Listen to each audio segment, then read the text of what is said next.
Nós vamos abrir a palavra no Evangelho de Mateus, capítulo 6, versículo 10, e nós vamos meditar nesse texto nessa noite. Vamos começar por aqui e nós vamos falar hoje sobre a vontade de Deus.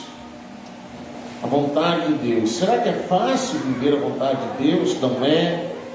Vamos lá então. Enquanto a Priscila vai localizando ali, vai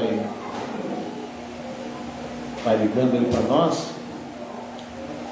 Diz assim, ó: venha o teu reino, faça-se a tua vontade, assim na terra como no céu.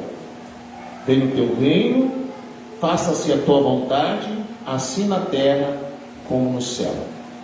Pai, em nome de Jesus, nós oramos agora, pedindo que o teu Espírito Santo possa nos ajudar, Senhor, neste momento em que nós queremos ouvir da tua palavra, queremos receber da tua palavra, que nós possamos, Senhor, entender, porque tu disseste, Senhor, se alguém ouvir e não entender, logo vem as aves dos céus e roubam a semente. Que nós possamos ouvir o teu evangelho nessa noite, e o nosso coração, a nossa mente, o nosso espírito consigam entender a tua palavra, Pai, em nome de Jesus, amém. Muito bem, a pergunta que nós vamos responder: será que é fácil viver a vontade de Deus? Será que é fácil fazer o que o propósito de Deus se cumpra na nossa vida? Se nós pegarmos esse texto que nós lemos, que faz parte da oração do Pai Nosso, quando Jesus ensina sobre a oração, quando Jesus ensina sobre o que nós devemos orar, sobre o que nós precisamos orar, e no meio dessa oração, no meio desse ensinamento sobre a oração, ele colocou esse ponto, ele coloca ali, logo abaixo da primeira frase, da primeira sentença, ele coloca ali, que a gente precisa orar: venha o teu reino e seja feita a tua vontade, aqui na terra como no céu. Então, eu entendo que se Jesus vem a nós, ele diz assim, ó, nós precisamos aprender a orar. Então nós vamos orar por questões onde há dificuldade, questões que são problemáticas para a nossa vida. Então ele diz assim, ó, quando você orar, você precisa orar para que a vontade de Deus seja feita na sua vida. A tua vontade seja feita aqui. Deu agora? Não deu? Está de mal, ligou ali a tua vontade seja feita aqui na terra como no céu. E aí então Jesus está dizendo, vocês precisam orar por isso. Então há um problema. Qual é o problema que há em que a gente precisa aprender a orar para que a vontade de Deus se faça? Porque nós temos muitos planos, nós fazemos muitos projetos para a nossa vida, e às vezes parece tão certinhos, os nossos planos parecem tão certinhos. A gente coloca lá, eu vou fazer isso aqui, eu vou estudar isso aqui, eu vou trabalhar nisso aqui, eu vou namorar com esse, eu vou casar com esse, eu vou fazer assim, eu vou fazer desse jeito, eu vou fazer daquele outro jeito, eu vou fazer dessa maneira, eu vou fazer daquela outra maneira. E aí muitas vezes a gente pega todo aquele pacote que faz parte dos nossos sonhos, dos nossos alvos, dos nossos projetos, e a gente chega diante de Deus e diz, ó Senhor, está aqui, é isso aqui que eu quero fazer, é isso aqui que eu quero realizar, é dessa maneira que eu quero viver, é desse jeito que eu quero que as coisas aconteçam. Então agora o Senhor vem e abençoa a minha vida, o Senhor vem e abençoa os meus projetos, o Senhor vem e abençoa os meus planos. Aí o Senhor faz desse jeito, o Senhor faz daquele outro jeito. E aí o problema é que nós pensamos que Deus está muito preocupado em realizar, que Deus está preocupado em realizar os nossos sonhos, que Deus está preocupado em realizar aquilo que a gente planejou, aquilo que a gente idealizou, aquilo que a gente pensa que é o melhor, que é o ideal, que é o correto, que é o certo. E a questão é que Deus não está preocupado em realizar esses sonhos. A palavra de Deus, ela diz que nós fazemos planos, mas o que prevalece é a vontade de Deus. O que prevalece é o que Deus quer. Então nós, quando oramos, às vezes você ora por muitas coisas. E é muito provável que quando você ora, dificilmente você ora dizendo: Senhor, faça a tua vontade, cumpre a tua vontade, cumpre o teu querer. E por quê? Porque se Jesus quiser fazer, se Deus quiser fazer o que Ele quer, a gente vai ter que abrir mão de muitas coisas que a gente quer. Porque viver a vontade de Deus significa abrir mão da nossa vontade. Viver a vontade de Deus significa que eu estou abrindo mão dos meus próprios projetos, dos meus próprios ideais, daquilo que eu planejei. Então é mais fácil a pessoa não orar, pedindo: Deus, faça a tua vontade, Deus me ilumina, Deus me guia, Deus me mostra, Deus me conduz para a tua vontade. É mais fácil a gente chegar diante de Deus e dizer: olha, eu planejei isso aqui. Aí o Senhor vem e cumpre aqui, o Senhor vem e faz, o Senhor vem e realiza, o Senhor vem e abençoa. Do que a gente parar e dizer: Senhor, faça a tua vontade. Senhor, cumpra a tua vontade na minha vida, cumpra o teu querer na minha vida. Porque se nós orarmos assim, nós precisamos entender primeiro isso: se a vontade de Deus, para que eu possa viver a vontade de Deus, eu tenho que abrir mão da minha vontade, eu tenho que abrir mão dos meus próprios projetos, eu tenho que abrir mão daquilo que eu idealizei. Então, se eu não orar: Deus, faça a tua vontade, alguém pode pensar: eu corro risco. Eu não estou correndo o risco de Deus vir e bagunçar tudo que eu planejei. Eu não corro o risco de Deus vir e bagunçar tudo que eu idealizei. Porque vai que a vontade de Deus seja outra, vai que o querer de Deus seja outro. Então eu não vou orar nesse sentido. Então nessa noite, nós precisamos entender que viver a vontade de Deus não é fácil. Viver a vontade de Deus não é uma brincadeira. Viver a vontade de Deus não é um passeio, como muitas pessoas pensam e romantizam, dizendo: viver a vontade de Deus, que coisa maravilhosa, que coisa legal, eu estou vivendo a vontade de Deus, eu quero viver a vontade de Deus. Nós vamos ver hoje 3 personagens na palavra de Deus, e nós vamos ver que a vontade de Deus, o propósito de Deus, quando Ele entrou em ação, Ele bagunçou com todos os planos e projetos que essas pessoas tinham. Vamos ver o primeiro. O primeiro personagem, eu falei sobre o que diz a palavra. Então ali, em Provérbios 16, depois de Salmos, vem o livro de Provérbios 16, verso 1.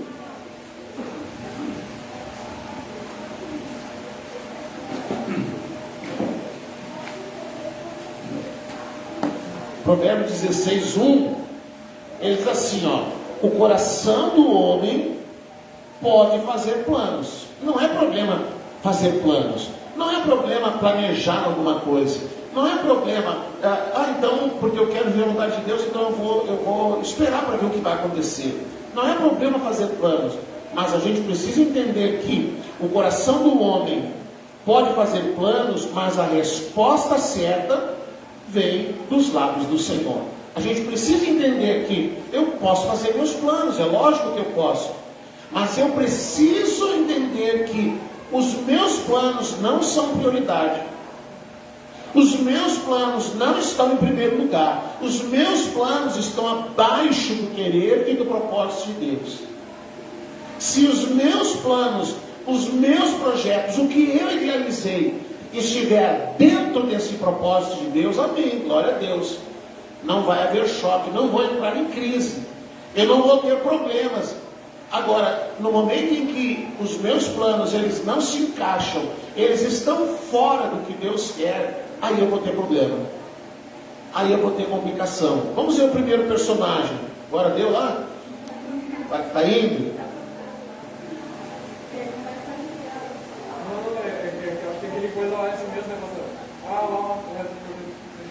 Será que ele não saiu do lugar ali? Lucas 1,26. Lucas 1,26. Como é que diz? Quem sabe faz ao vivo. Deixa isso aí, larga de mão. tarde, irmão. Vamos lá, por isso que você tem que trazer a Bíblia, viu? Hoje não tem projetor. Lucas 1, 26 ao 38, a gente vai ler o que aconteceu com Maria. E eu coloquei assim, Maria, adolescente de Nazaré. Então, Maria, que vivia em Nazaré, que veio a ser depois a mãe de Jesus, diz assim, no 6º mês, foi o anjo Gabriel enviado da parte de Deus para uma cidade da Galileia, chamada Nazaré, a uma virgem desposada, ou seja, noiva, com um certo homem da casa de Davi, cujo nome era José. A virgem chamava-se Maria. E entrando o anjo aonde ela estava, disse: alegra-te, muito favorecida, o Senhor é contigo. Ela, porém, ao ouvir essa palavra, perturbou-se muito e pôs-se a pensar no que significaria essa saudação. Mas o anjo lhe disse: Maria, não temas, porque achaste graça diante de Deus. Até aqui está muito legal, né? Tu é muito favorecida, tu é muito abençoada, está tudo bem. Não fica preocupada, Deus está te abençoando demais, Deus está realizando algo, vai realizar algo tremendo na sua vida. Até aí está tudo legal, mas vamos ver que a coisa vai mudar de conversa. Aí ele diz assim, no verso 31, eis que conceberás e darás à luz um filho, a quem chamarás pelo nome de Jesus. Esse será grande e será chamado Filho do Altíssimo. Deus, o Senhor, lhe dará o trono de Davi, seu pai. Ele reinará para sempre sobre a casa de Jacó, e o seu reinado não terá fim. Então disse Maria ao anjo: como será isso, pois eu não tenho relação com homem algum? E respondeu-lhe o anjo: descerá sobre ti o Espírito Santo, e o poder do Altíssimo te envolverá com a sua sombra. Por isso também o ente santo que há de nascer será chamado Filho de Deus. E Isabel, a tua parenta, que vem a ser prima, igualmente concedeu um filho na sua velhice, sendo este já o 6º mês para aquela que diziam ser estéril, porque para Deus não haverá impossíveis em todas as suas promessas. Então Maria disse: aqui está a serva do Senhor, que se cumpra em mim conforme a tua palavra. E o anjo se ausentou dela. A gente lê isso hoje, e a gente lê batido, em questão de segundos, a gente lê, que legal, o anjo veio, falou com ela e tal, e explicou para ela o que ia acontecer. Mas a questão é que quando Maria responde, quando é apresentado a ela qual é a vontade de Deus, qual é o querer de Deus. Olha, você está noiva de José, vocês estão noivos, existia um contrato de casamento.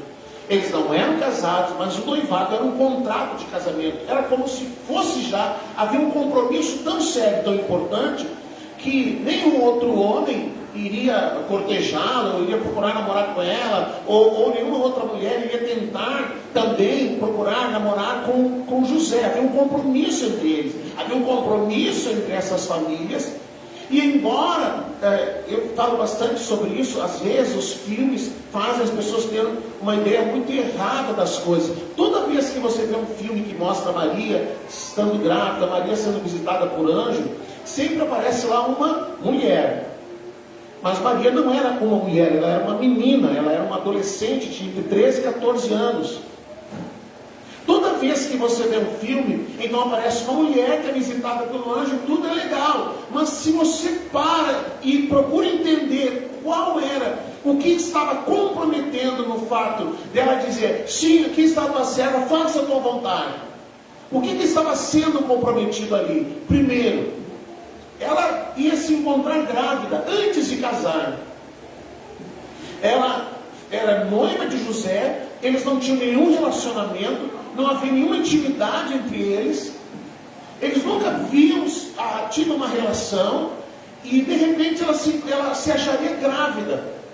O que aconteceria se alguém descobrisse e denunciasse que ela estava grávida?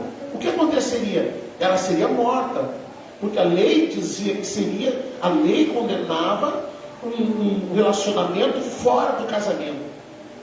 Você lembra que é trazido para Jesus uma mulher que é apanhada do adultério, não sei o quê, e eles disseram: a lei diz que tem que ser apedrejada até a morte. Era essa a lei. Então, quando o anjo disse isso para ela, eu imagino que na mente, no pensamento de Maria, uma menina de Nazaré, tudo isso passou na sua mente. Como que eu vou agora? Eu vou aparecer grávida, José, como é que José vai reagir? O que o José vai fazer quando souber que eu estou grávida? O que as pessoas vão dizer? E se alguém denunciar, eu posso ser presa, eu posso ser morta. José pode ser morto porque ele era o noivo, e logicamente todo mundo dizer que o filho era dele. Então havia uma grande complicação envolvendo o fato dela dizer sim para Deus. Então a vontade de Deus não é tão simples assim, dizer, ai que legal, que maravilha, que coisa fácil viver a vontade de Deus. Não era fácil. Por outro lado, eles estavam noivos, e a pergunta que se faz, será que eles não tinham planos para esse casamento? Será que eles não tinham programado alguma coisa? Será que eles não tinham planejado como que ia ser a festa? Onde que ia ser a festa? Na casa de quem? De que jeito? De que forma? De que maneira? Será que as coisas que envolviam esse casamento já estavam em andamento? Esse casamento teve que ser feito às pressas. Então todos os planos que eles tinham, de repente, tiveram que ser abortados. De repente ficaram de lado, eles não podiam mais seguir o seu próprio plano, eles não podiam mais seguir o seu próprio projeto. Então ela diz para ele, sim, seja feita a tua vontade, aqui está a tua serva, seja conforme a tua palavra. Mas no mesmo dia em que esse anjo vem e fala com Maria, José está lá, ele recebe a notícia, olha, Maria provavelmente chama ele e diz, aconteceu assim, assim, assim, eu estou grávida. E aí José, como toma conhecimento disso e conhecendo a lei, o que ele pensa? Vou fugir, eu vou embora, porque as pessoas vão me matar. E aí Deus precisa intervir para chamar José durante a noite em sonho e dizer para ele, olha, não fica com medo, porque realmente o que ela te falou é verdade, assim, vocês precisam casar, esse menino é assim, assim, assim, é desse jeito que vai acontecer. E aí José topa o projeto, topa o plano. Mas não, como se tudo fosse somente isso. Não. Quando você vê a história de José e de Maria, do casamento deles, da vida deles, você vai ver que Jesus foi perseguido. Ainda bebê, com menos de 2 anos, ou com até 2 anos, Herodes manda matar as crianças. Eles têm que fugir. Eles têm que fugir no meio da noite. Deus vem e diz para eles, vocês têm que fugir. Porque Herodes baixou a lei, baixou o decreto, dizendo que todos os meninos até 2 anos deveriam ser mortos. E antes que os soldados entrassem na aldeia e atacassem alguém, então eles tiveram que fugir. E foram para o Egito, ficaram no Egito todo um tempo. Aí Deus vem e diz para eles, vocês agora têm que voltar. E aí eles voltam, e aí a vida deles fica indo, vindo, fugindo, indo para lá, indo para cá, indo para outra coisa. E ainda tem que conviver com tudo aquilo que fazia parte de viver a vontade de Deus. Você lembra que quando eles foram a Jerusalém, saíram de Nazaré e foram para Jerusalém nas festas, quando Jesus tinha 12 anos. E aí Jesus fica lá no templo, falando com os mestres e tal. E aí no meio da viagem eles dizem, mas cadê Jesus? Menino, 12 anos. Onde está Jesus? Cadê o menino? Onde está o menino? Está contigo? Não está contigo? Está com os parentes? Não está com os parentes? Eles voltam para a cidade. Encontram Jesus aonde? No templo. E aí Maria vem preocupada. Mas o que é isso? Você fugiu, não sei o que, onde é que você estava, onde é que você não ficava? E ele olha para a mãe e diz, mas você não sabe que eu tenho que cuidar das coisas do meu pai? Eles tinham que lidar, uma pessoa comum tem que lidar com uma situação que não era normal, que fugia completamente. A vida de José e de Maria não era assim um passeio a Disney. Hoje você lê nos evangelhos, a gente lê rapidamente ali, uau, a gente acha maravilhoso. Mas se fosse você, naquele tempo, naquela época, vivendo aquela situação que viveu, com o marido que depois acompanhou Jesus sendo torturado, sendo levado para a cruz, e ela ficou lá o tempo inteiro do lado do seu filho. Aí você me diz que é fácil? Não é fácil viver a vontade de Deus, não é fácil. É muito difícil. Eles tiveram que abortar qualquer plano que eles tinham para a vida deles, de onde eles iam morar, de qual seria. Imagina quão diferente seria a vida de José e Maria se não tivesse Deus entrado ali e bagunçado toda a vida deles. Como seria a vida deles lá em Nazaré, construindo uma família, os filhos vão chegar. Quantas vezes eles devem ter conversado sobre como seria a vida deles, e aí Deus vem e diz assim: não, para aí, vocês estão cheios de planos, mas ó, a minha vontade é essa, o meu querer é esse. Mas ela disse: Senhor, faça-se a tua vontade, faça conforme a tua palavra. Ela se sujeitou à vontade de Deus. E quantas vezes Deus fala com a gente alguma coisa, a gente fica: não, Senhor, mas meu projeto é esse aqui, Senhor, ó. E aí o plano de Deus, o querer de Deus entra em conflito com aquilo que a gente quer. Por isso que Jesus diz: quando vocês orarem, vocês têm que orar dizendo: seja feita a tua vontade, seja feito o teu querer. O segundo personagem que a gente vai ver é Davi. Em 1 Samuel, lá no Antigo Testamento, 1 Samuel capítulo 16, nós vamos ver quando Davi é ungido rei. 1 Samuel capítulo 16, 1. Eu vou dizer, o vento atrapalha, mas se desligar o vento aqui eu vou desidratar, então deixa o vento. 1 Samuel 16, do 1 ao 3, diz assim, ó: disse o Senhor a Samuel, Samuel o profeta, ele diz assim: disse o Senhor a Samuel: até quando terás pena de Saul, havendo-o eu rejeitado, para que não reine sobre Israel? Enche um chifre de azeite e vem, enviar-te-ei a Jessé, o belemita, porque dentre os seus filhos me provide um rei. Disse Samuel: como irei eu? Pois Saul o saberá e me matará. Então disse o Senhor: toma contigo um novilho e dize: vim para sacrificar ao Senhor, e convidarás Jessé para o sacrifício.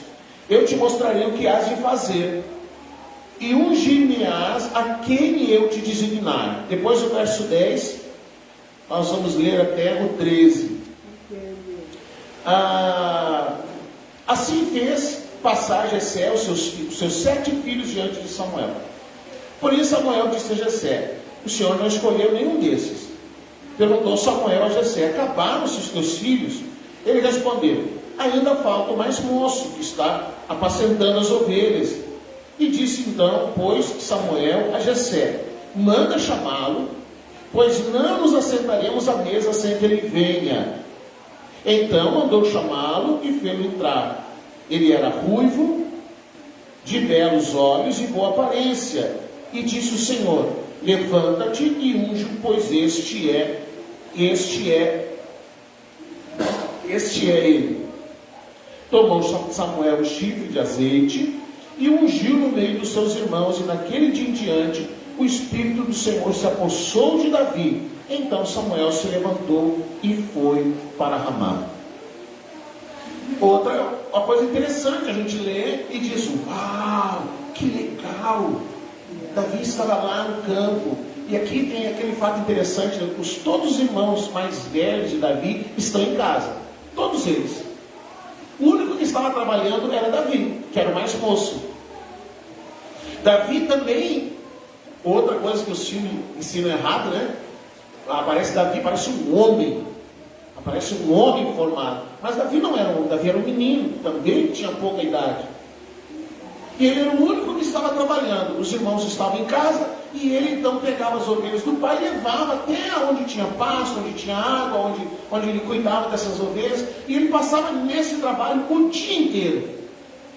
Quando o profeta Samuel chega na casa, você vê que o Saul, que era o rei, Saul não era assim um cara paz e amor, porque quando Deus diz assim: você tem que ir lá e ungir o rei, Samuel diz assim: mas se Saul souber, o que ele vai fazer? Matar. Ele vai me matar se ele souber que eu fui lá ungir um rei. Se chegar nos ouvidos de Saul que eu fui lá na casa de Jessé para ungir um rei, ele vai me matar e vai matar toda a família de Jessé. Aí ele manda chamar Davi. E aí tem a segunda coisa interessante. Quando ele diz assim: manda buscar então o menino, porque ninguém vai sentar à mesa antes que ele chegue. Por que Samuel faz isso? Você já pensou por que Samuel não deixa ninguém sentar à mesa antes de Davi chegar? Nunca pensou? Como é que eles vão almoçar sem o rei? Como que alguém alguém vai se atrever a sentar à mesa para comer antes do rei? Ele já estava agindo com Davi. A atitude de Jessé para com Davi é que ele já é o rei, ele já é o escolhido de Deus. Ninguém vai sentar enquanto ele não chegar. Então Davi chega, e aí quando você lê aquilo ali, 2 linhas na Bíblia, mas você tem que imaginar que isso aqui pode ter levado mais de hora. Até que alguém soubesse para que lado que Davi foi, quantos quilômetros ele foi, até que alguém chegasse lá no campo e substituísse Davi, e ele então chegasse na casa, a comida está na mesa, já está esfriando o churrasco, a maionese já está desandando, o arroz já está meio duro, o pudim ele já está meio sim, está tudo meio estranho, e nada de Davi chegar. Aí quando Davi chega, e Samuel explica: olha, eu vim aqui por uma ordem de Deus, porque o Senhor disse que você é o novo rei, você vai ser o novo rei de Israel. Parece tão legal assim, né? Mas aí quando Davi aceita isso, quando Davi se sujeita a essa vontade de Deus, porque até aqui a vida de Davi é uma maravilha, ele sai de manhã com as ovelhas, volta, tinha lá os seus perigos, ele disse que um dia ele matou um leão, outro dia ele matou uma ursa, ele tinha as atividades dele, mas era tudo tranquilo, ele ia para longe, levava a sua harpa, a palavra diz que muitos dos salmos quem compôs foi Davi, e ele ficava lá na sombra, cuidando das ovelhas e tal, era uma vida bem tranquila. Talvez pensando, né, como ele ia ser na vida dele, quando ele tivesse a sua própria fazenda, ele fosse o chefe, ele fosse o que comandasse, como é que ele ia viver depois que constituísse a sua família. Mas eis que todos os projetos de Davi, eles agora vão ser abortados, porque Deus colocou no caminho de Davi a vontade dele, e a vontade de Deus era que Davi se tornasse o rei, o próximo rei. Só que se tornar o próximo rei não era assim tão legal. As pessoas dizem assim: se Deus me abençoasse como abençoou Davi, eu, se fosse você, não falava assim não. Por que não? Porque se Deus fizer com você o que ele fez com Davi, você está preparado a ficar fugindo 10, 15 anos? Você está preparado para ser caçado por 10, 15 anos, ter que não conviver com a sua família por esse tempo? Não poder ver a esposa com quem depois ele se casou, não poder ver os pais, os irmãos, a família, porque Saul perseguiu Davi por 15 anos, 10, 12 anos, até que o dia que realmente ele se sentou no trono. Então, fazer a vontade de Deus, aceitar a vontade de Deus, não era tão simples assim. Mas quando ele aceitou tudo que veio junto. Quando Maria aceitou, ela aceitou tudo que veio junto. A gente diz ônus e bônus. O bônus é legal. Você vê, o bônus é legal. Vai ser mãe de Jesus, vai ser mãe, filho de Deus. Mas aí tem o ônus, tem aquilo que vale, tem aquilo que tem que ser pago, tem o preço que tem que ser vivido. Então Davi aceitou. Mas para viver a vontade de Deus, ele teve que abrir mão da sua própria vontade, dos seus próprios planos, do seu próprio querer, para fazer aquilo que Deus disse. E ele teve que então suportar o que ele teve que viver. Provavelmente os planos de Davi eram bem diferentes. Provavelmente o que Davi pensou para a sua vida, idealizou para a sua vida, era muito diferente. Mas agora ele tinha que viver a vontade de Deus. Já pensou se você chega diante de Deus e diz: Senhor, eu quero isso, aí Deus vai ensinar: olha, muito legal o teu plano, viu, Leandro, muito show, mas não é bem isso que eu quero. Não é bem isso que eu estou querendo para ti. A minha vontade é essa aqui, É isso que eu quero que você viva. É isso que eu quero que faça parte da tua vida. E aí nós podemos chegar diante dele e dizer como Maria: seja feita a tua vontade. Nós podemos dizer como Davi, ajoelhou-se, inclinou-se e aceitou aquilo que estava sendo colocado sobre ele. Ou nós podemos ficar brigando com Deus: não, Senhor, eu quero isso aqui.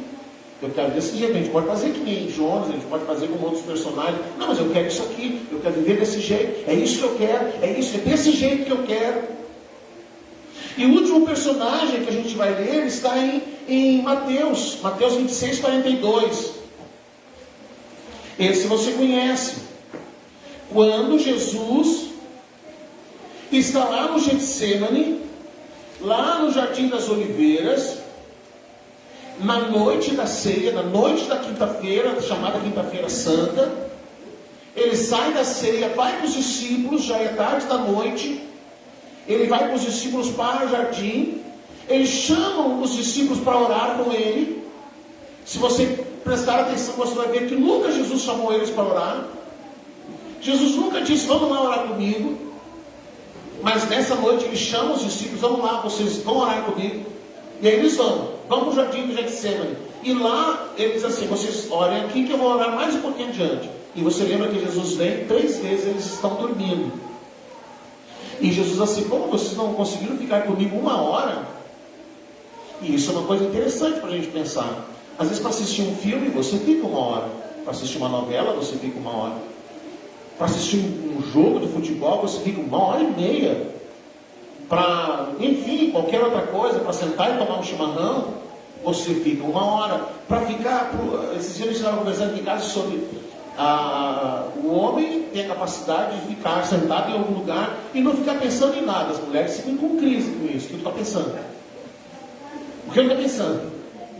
E aí o marido olha e diz, nada. Não está pensando em nada. Por isso que o homem gosta de pescar. Vai para a beira do rio, joga a linha e fica lá. A cabeça vai longe, fica lá pensando, fica louco, né? E aí,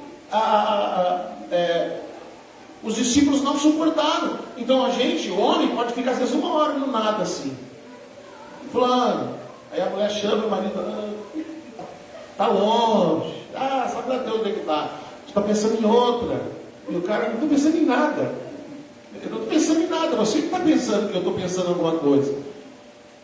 Agora, Jesus vem e diz para os discípulos, pô, eu pedi para vocês ficarem comigo, vocês não ficaram 1 hora comigo orando. Vocês não conseguiram ficar comigo 1 hora em oração.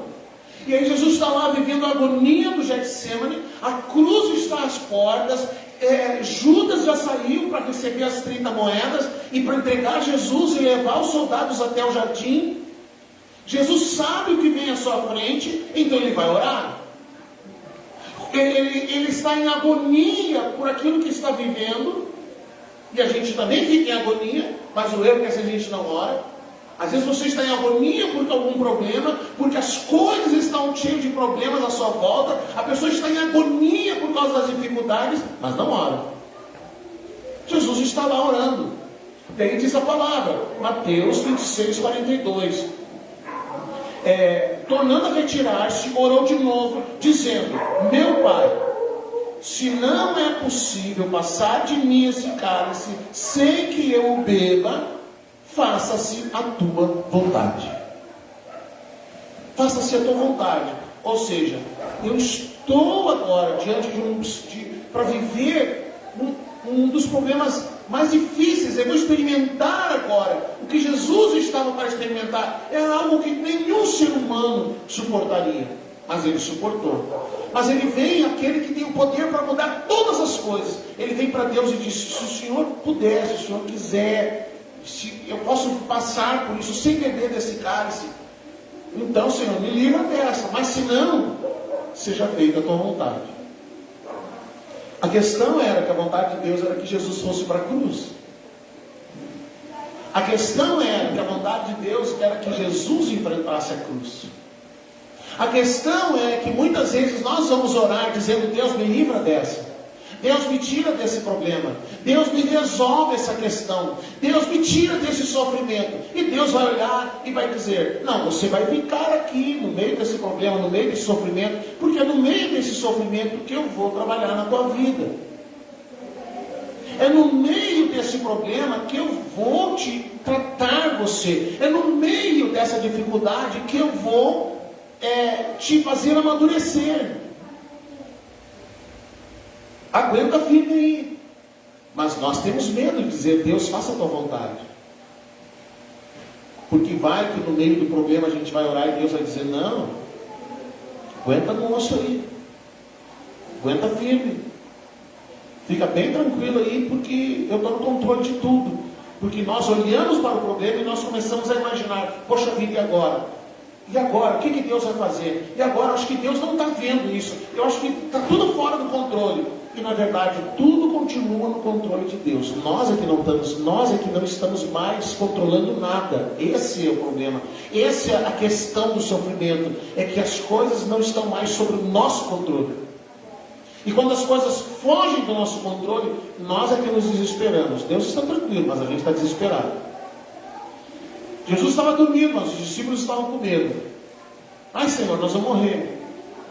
Nós vamos morrer, Senhor. O Senhor não vai fazer nada. Então Jesus vai morrer junto, né? Jesus vai morrer junto. Ele está junto dentro do barco. O barco vai afundar, Jesus está lá dentro. Eles estão desesperados. Eles vão, ai, Senhor, nos ajuda. Ai, Senhor, nos socorre. Senhor, o Senhor não se importa. Jesus diz, claro que não importa. Ainda chama a atenção dele. Homens de pequena fé. Por que vocês estão com medo? Por que vocês estão apavorados? Por que vocês estão tranquilos? Eu não disse que nós vamos lá para outra margem? E aí Jesus teve que repreender o vento, repreender o mar. Houve uma tranquilidade aí. Os homens que estavam desesperados ficaram tranquilos. Então nós vemos aqui, agora, Jesus estava indo legal, o seu ministério dele estava legal, a fama de Jesus estava em todo lugar, todo mundo ouvia falar de Jesus, todo mundo vinha até Jesus buscar a cura, buscar a solução, buscar milagre, buscar pão, enfim. Mas aí, Deus, o propósito de Deus não era que Jesus ficasse só multiplicando pão, curando enfermo, curando paralítico, limpando leproso. Não, o propósito de Deus era que Jesus fosse para a cruz. Essa era a vontade de Deus. Então, quando nós oramos pedindo, Deus, faça a tua vontade, a gente tem que saber que talvez a vontade de Deus é que você encare uma situação como Maria, que você encare uma situação como Davi, que você enfrente a cruz, os problemas, as dificuldades que estão ali. A questão é que, olha o que diz Romanos, a questão é que nós não estamos dispostos a nos sacrificar pela vontade de Deus. Nós queremos e insistimos que Deus faça o que a gente quer. Romanos 12, 2.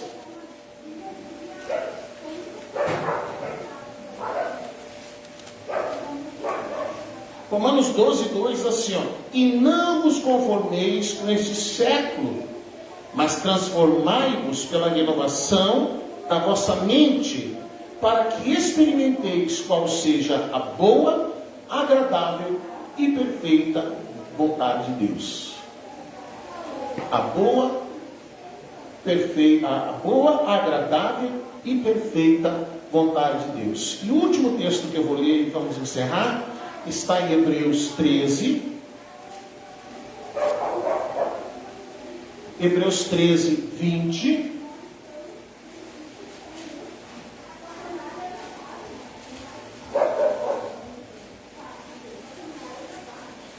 Hebreus 13, 20 e 21.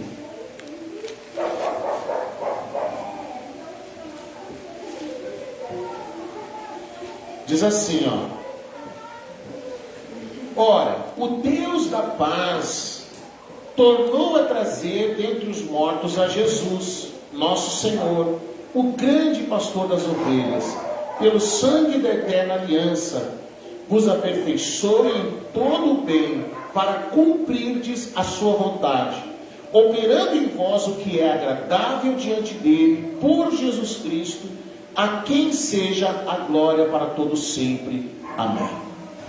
Sabe o que a palavra está querendo que a gente entenda? Primeiro, não é fácil viver a vontade de Deus. Então, quando alguém falar sobre viver a vontade de Deus, não fique assim, pensando, viver a vontade de Deus, eu vou ser gay, eu vou ser não sei o quê, é um passeio, não tire isso da sua mente. Mas outra coisa que é importante, só é possível viver a vontade de Deus com a graça de Deus. A nossa força, a nossa habilidade, a nossa capacidade, com todo o nosso esforço, nós nunca vamos conseguir viver a vontade de Deus. Por nós mesmos, nós nunca vamos conseguir viver a vontade de Deus. Só é possível viver a vontade de Deus quando a gente chega diante de Deus e diz, Senhor, muito bem, faça a tua vontade. Quando eu me sujeito à sua vontade, quando eu aceito a sua vontade, quando eu me rendo diante dele, Quando eu entendo que a vontade de Deus realmente é mais importante que a minha, que eu posso fazer muitos planos, mas o que Deus quer para mim é muito maior e melhor do que aquilo que eu posso imaginar. Então por isso Jesus diz, vocês precisam orar por isso. Quando vocês orarem, vocês precisam orar, Senhor, seja feita a tua vontade. Quando vocês orarem, vocês precisam dizer, Senhor, esses são os meus planos, mas seja feita a tua vontade. Cumpra-se o teu querer. Senhor, olha, eu estou planejando isso aqui. É isso aqui que eu estou planejando para a minha vida, mas faça a tua vontade. Faça o teu querer. Faça como o Senhor quiser. Eu estou indo lá agora nessa empresa. Eu quero essa vaga. O salário é legal. A empresa me oferece isso, aquilo. Mas seja feita a tua vontade. Faça como o Senhor quiser. Eu estou me movendo desse jeito aqui, dessa forma, dessa maneira. Eu quero fazer isso aqui, Senhor. Mas seja feita a tua vontade. Não ficar brigando com Deus, dizendo, mas eu quero assim. Mas eu quero desse jeito. Eu quero dessa forma. Eu quero dessa maneira. Porque aí a gente vai estar debaixo de grande problema. Querer pedir força com Deus. Querer que Deus faça o que a gente quer. Que Deus realize o que a gente planejou. E as coisas não funcionam assim. Amém? Vamos orar? Fique de pé aí no seu lugar. E nós vamos orar. Dê as mãos para as pessoas aí da sua família. As pessoas que estão aí da sua casa. Que nós queremos orar nessa noite. E você vai orar nessa noite. Talvez você nunca orou dizendo para Deus, Senhor, seja feita a tua vontade. Ou talvez Deus até já está frustrando os teus planos. Você está vendo que aquilo que você tanto queria fazer não está dando certo. Talvez hoje você precise chegar para Deus e dizer, Senhor, faça a tua vontade na minha vida. Faça o teu querer. Eu quero me sujeitar a ti, Senhor. Feche os seus olhos, nós vamos orar. Glória a Deus. Bendito é o teu nome, Senhor. Você vai apresentar a Deus os pedidos que você tem, as questões que você está vivendo. Talvez você está num dilema, você precisa resolver coisas. Talvez você está como Jesus no Getsemane. Você está sendo pressionado por situações da vida. E você está desesperado, pedindo para Deus tirar de você esse problema, para Deus resolver esse problema. Mas hoje você precisa chegar diante de Deus e dizer, Senhor, seja feita a tua vontade. E talvez no meio desse problema, Deus vai te dar um caminho, Deus vai te dar uma luz, Deus vai te guiar, Deus vai te responder. Talvez hoje você precise chegar diante de Deus e fazer o que diz essa música, eu me rendo, Senhor. Os meus planos, os meus propósitos, os meus projetos, eu quero entregar tudo para ti agora. Que a tua vontade se faça na minha vida. Pai, em nome de Jesus, nós chegamos diante de ti nessa noite. Meu Deus, quantas vezes alguém entra em crise, Senhor, porque não consegue entender a tua vontade, porque não consegue aceitar a tua vontade, o teu querer, Senhor. Quantas vezes, Senhor, nós fazemos planos e para nós está tudo perfeito, Senhor, está tudo tão certinho, mas nos esquecemos de que é a tua vontade, que é o teu propósito que vai prevalecer. Por isso nessa noite, Senhor, nós precisamos entender que viver a tua vontade significa abrir mão dos meus sonhos, do meu querer, da minha vontade. Senhor, se alguém está vivendo, está aqui nessa noite, no meio de uma crise gerada por causa dos seus próprios sonhos, dos seus próprios desejos, do seu próprio querer, porque as coisas não estão indo como planejado. Senhor, nós oramos nessa noite. Talvez precisamos dizer como Jesus, Senhor, se é possível, passar de mim esse cálice. Mas se não, seja feita a tua vontade. Se não, seja feito como o Senhor quiser. Se não, seja feito como o Senhor deseja. Pai, em nome de Jesus, nós chegamos diante de Ti. E nós queremos nos render nessa noite. Nós queremos nos render na Tua presença, Senhor. Pai, nós queremos orar por essa família. Nós queremos orar por essa casa. Nós queremos orar pelas pessoas dessa família, Senhor. Queremos orar por este lar. Meu Deus, em nome de Jesus, nós oramos para que a Tua vontade venha sobre essa casa. Que o Teu propósito venha sobre este lar. Meu Deus, que a Tua vontade se cumpra nessa casa. Nós oramos, Senhor, pelas crianças. Nós oramos pelos idosos. Nós oramos por cada pessoa que faz parte dessa família. E nós oramos, Senhor, que o Teu reino venha, que a Tua vontade venha. Meu Deus, nós oramos para que toda agitação do nosso coração, toda ansiedade, todo medo, toda preocupação gerada pela incerteza, venha por terra. Nós oramos em nome de Jesus. Que o Senhor traga paz para essa família. Que o Senhor traga paz para essa casa. Que o Senhor traga paz para este marido, para essa esposa. Que o Senhor traga paz nesse casal. Que o Senhor traga paz para essa família, Senhor. Nós oramos pelo sustento dessa casa. Abençoa essa casa. Mas o Teu querer se cumpra, Pai. Em nome de Jesus. Em nome de Jesus. Amém, Jesus. Amém, Jesus. Só aprender o que viver. Faz Teu querer. Você pode aceitar. Faz Teu querer.